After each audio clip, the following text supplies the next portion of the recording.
Autorickshaw, private car, cycle কিংবা motorcycle সবাই চলছে নিজের মতো।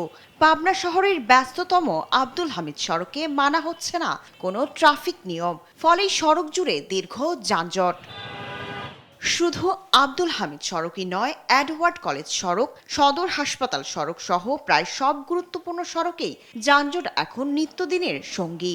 স্থানীয়দের অভিযোগ, ফুটপাত দখল করে ভ্রাম্যমাণ দোকান বসানো, যত্রতত্র পার্কিং আর ট্রাফিক অব্যবস্থাপনার কারণে পাবনা শহর যানজটে বিপর্যস্ত হয়েছে।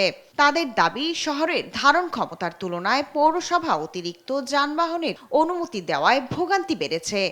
ভিগো ওয়্যার গার্ড প্রয়োজন মতো বাঁকানো যায়, অধিক চাপেও ভাঙে না। ভিগো।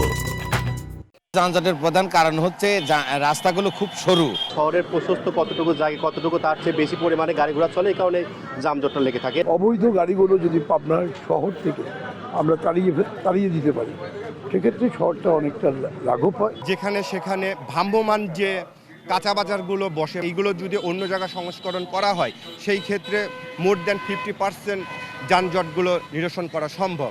সমস্যার সমাধানে ব্যবস্থা নেওয়ার আশ্বাস দিলেও নির্দিষ্ট কোনো সময়সীমা বা পরিকল্পনার কথা জানাতে পারেনি পৌর কর্তৃপক্ষ। যানজটের যে সিস্টেমটা, এটা তুলনামূলকভাবে একটু বেটার করা সম্ভব হবে না যদি এটা এখানকার ট্রাফিক ম্যানেজমেন্টটা যদি উন্নত না করে। আমাদের লিমিটেশনের মধ্যে আমরা লাইসেন্স দিতে পারি, তার বেশি আমরা দিতে পারি না। কিন্তু দুর্ভাগ্য হলো সেই দোকানপাটগুলো উচ্ছেদ করার পরপরই দেখা গেল যে সেখানে সিএনজি স্টেশন হয়ে গেল। পাবনা পৌরসভার তথ্য অনুযায়ী শহরে 10,000-এর বেশি অটোরিকশা চলাচল করলেও বৈধ লাইসেন্স রয়েছে মাত্র 6,000। নবায়নের জন্য কাগজ জমা দিয়েছে আরও 2,000। বাকি প্রায় 2,000 অটোরিকশা অবৈধভাবে চলাচল করছে। শায়লা খান, নিউজ ডেস্ক, দেশ টিভি।